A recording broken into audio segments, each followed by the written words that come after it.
Hi, this is Belinda Calibriali and this is Talking High Performance with Belle. So I'm making this podcast for people who want to live their best life, people who know that there's more in them, but they just don't know how to get it. So there's a gap, something's missing, I'm making it for them.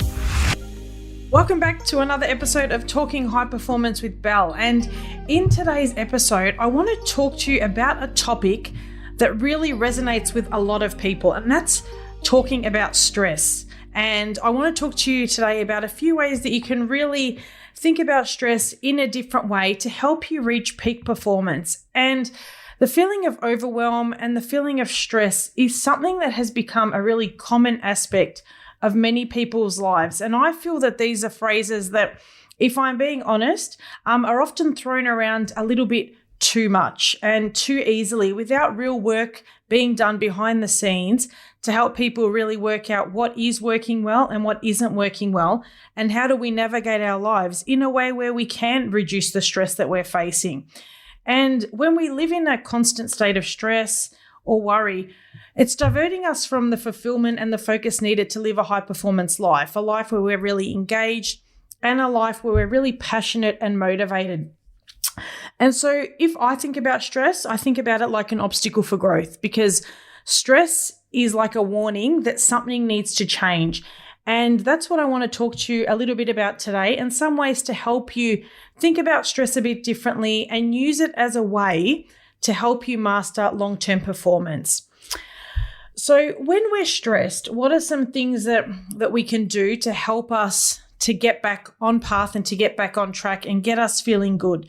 And the first thing that we can do is we can recenter ourselves with mindful breathing. So in times of chaos, a really powerful tool in our arsenal is recentering through mindful breathing. And in high performance, we use something called the release meditation technique, which is something that Brendon Burchard founded.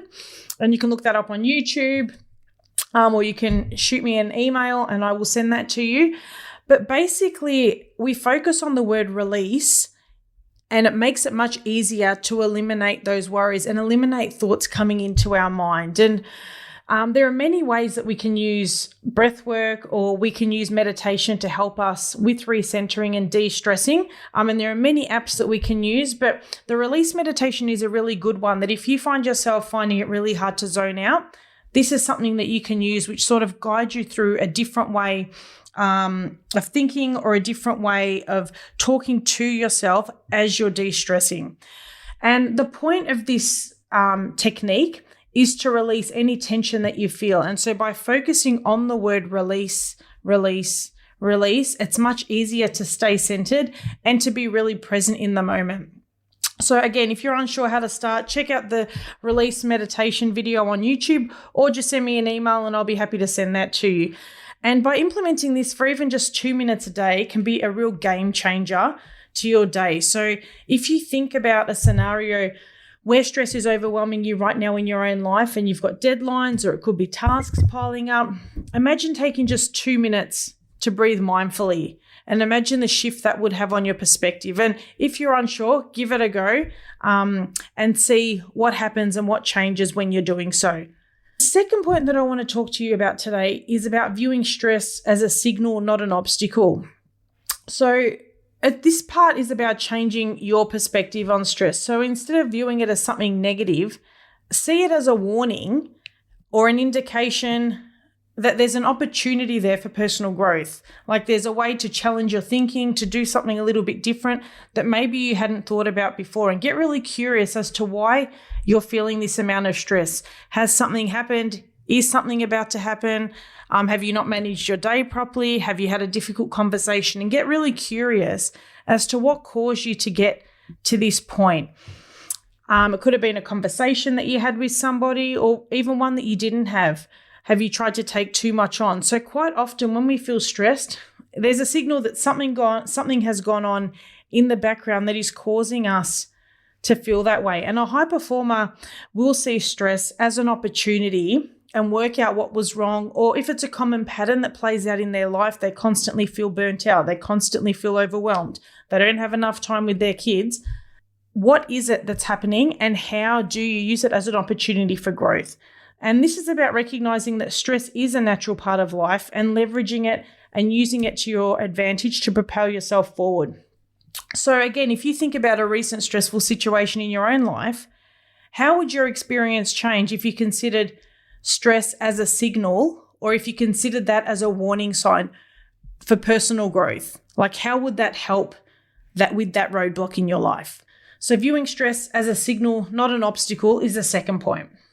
Another thing that you can do is you can break tasks into mindful micro moments. So when we're overwhelmed, it often stems from a multitude of tasks with no clear starting point.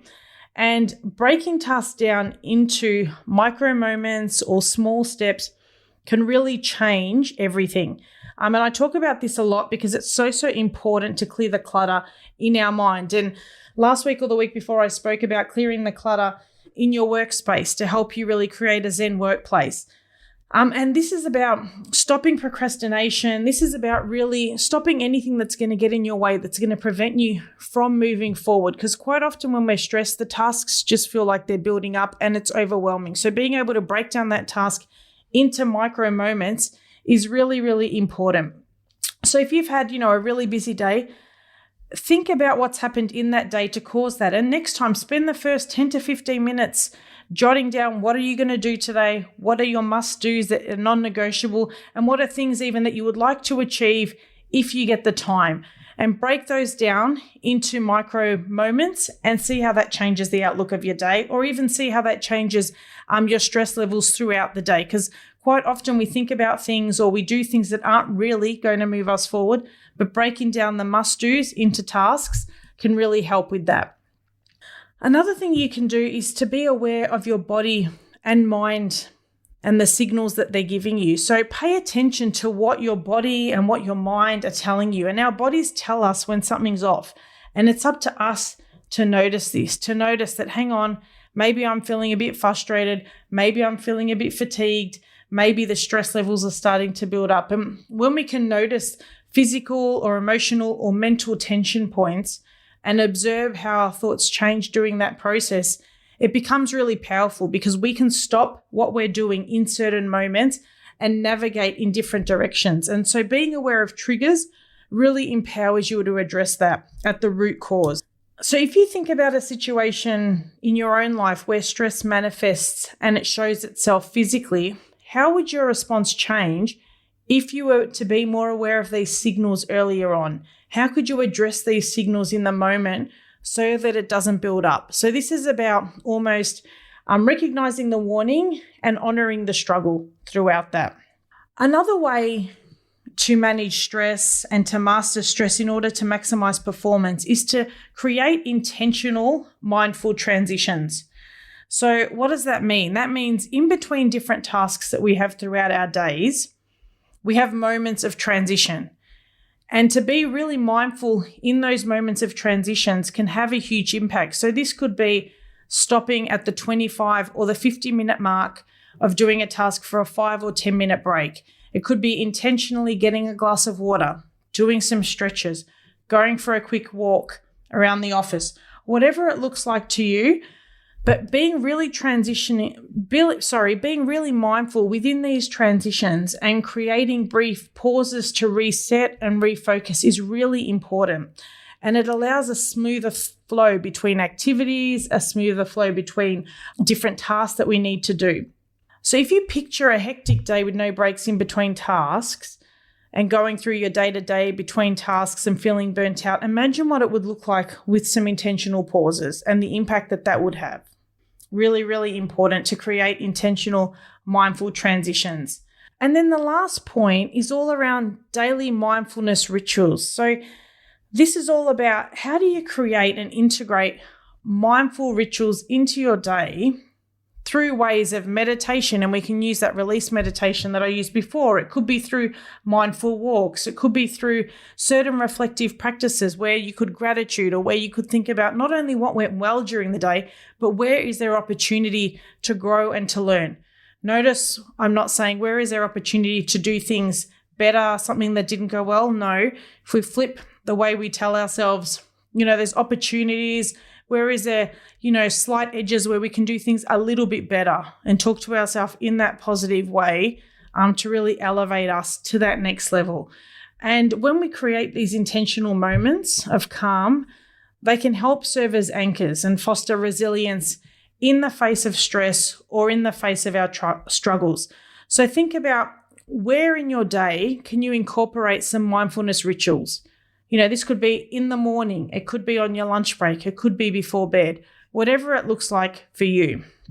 Today's episode was all about how to maximize performance through mastering stress, but more than that, it was about finding ways to be less reactive and more proactive when it comes to the day-to-day things that we need to do in our lives. And as we conclude today's episode, I'd really love you to think about how can you incorporate 1 or 2 or 3 of these strategies into your daily life, because when we can approach stress mindfully, it really becomes an opportunity for growth, and we can really use it to help move us forward and to see where are we holding back in life and where is there opportunity to move the needle forward. Next week, we'll wrap up May and we're going to recenter and refocus. And I'm going to talk to you about how do we wrap up the month being even more mindful to elevate us to live that high performance life.